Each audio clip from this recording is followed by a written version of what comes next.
How do stars form? Stars are like huge balls of fire that emit a tremendous amount of heat and light. Stars don't form in a few seconds, minutes, or hours. Star formation process is so slow that it can take millions of years.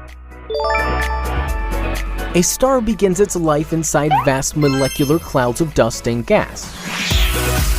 These molecular clouds are also known as nebulae or dark nebulae.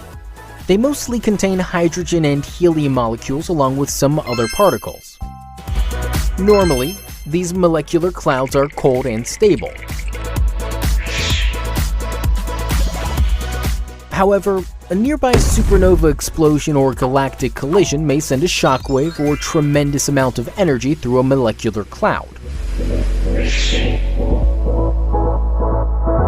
Now, in the molecular cloud, this energy causes a gravitational disturbance due to which it begins to collapse on itself under its own gravity, causing hydrogen and helium to clump together and thus increasing the mass in the center of the cloud.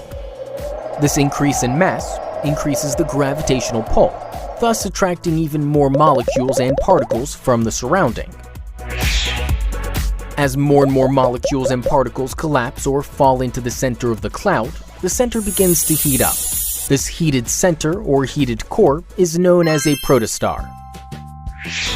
A protostar continues to pull more molecules and gets hotter and hotter until the temperature and pressure reach to such an extent that hydrogen nuclei begin to fuse with one another, producing helium and releasing heat, light, and radiation. This process is called nuclear fusion. When this happens, the inward force of gravity is exactly balanced by the outward force created by heat and radiation. These inward and outward forces maintain balance and thus, a star is born.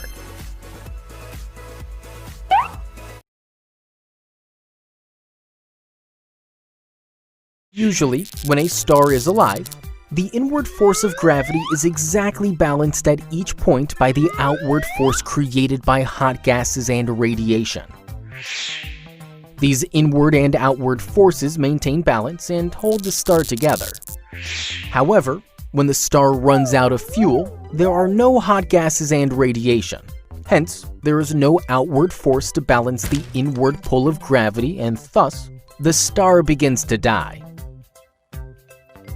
The star's core begins to collapse under its own gravity. This collapse causes the outer layers to blow up.